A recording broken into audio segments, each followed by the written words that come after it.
தமிழ்நாடு அரசு வழங்கும் விலையில்லா வேட்டி சேலைகளை தயாரிக்க பாலிஸ்டர் நூலுக்கு பதிலாக பருத்தி நூலை பயன்படுத்த வலியுறுத்தி ஈரோடு பகுதியில் விசைத்தறியாளர்கள் வேலைநிறுத்தத்தில் ஈடுபட்டுள்ளனர்.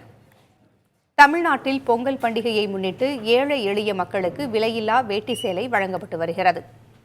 இந்த திட்டத்திற்கு தேவையான வேட்டி சேலைகளை தயாரிக்க பருத்தி நூலுக்கு பதிலாக பாலிஸ்டர் நூல் தருவதாகவும் அறிவிக்கப்பட்டது. இதனால் பாலிஸ்டர் நூல் கொண்டு தற்போது நடைமுறையில் உள்ள சைசிங் மூலம் பாவு ஒட்ட இயலாது என்றும் கைப்பாவில் மட்டும் குறைந்த அளவு பாவு ஓட்ட முடியும் என்பதால் அனைத்து விசைத்தறிகளும் முழுமையாக பாவு நூல் வழங்க முடியாத நிலை ஏற்படும் என்றும் விசைத்தறியாளர்கள் அச்சம் தெரிவித்துள்ளனர். இதனால் அவர்கள் ஒருநாள் அடையாள வேலைநிறுத்த போராட்டத்தில் ஈடுபட்டனர். இந்த போராட்டத்தில் திருச்செங்கோடு, ஈரோடு பகுதிகளைச் சேர்ந்த விசைத்தறியாளர்கள் பங்கேற்றனர்.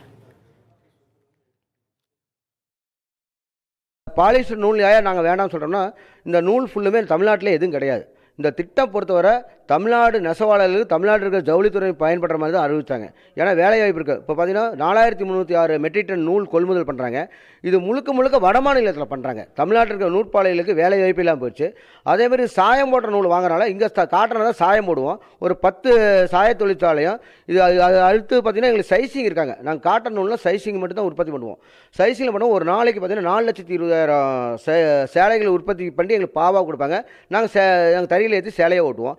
ஆனால் இன்றைக்கி சைசிங்கில் இந்த பாலிஸ்டர் நூல் ஓட்ட முடியாது. அது செக்ஷன் வரப்புன்னு ஒன்று கைப்பாவுன்னு இருக்குது. அது மூலம் ஓட்டினா ஒரு நாளைக்கு 1,20,000 சேலை ஓட்டினீங்கன்னா 3/4 பங்கு தான் எங்களுக்கு பாவு நூலே தருவாங்க. நாங்கள் பாவு நூல் கொடுத்தா தானே உற்பத்தி பண்ண முடியும். இந்த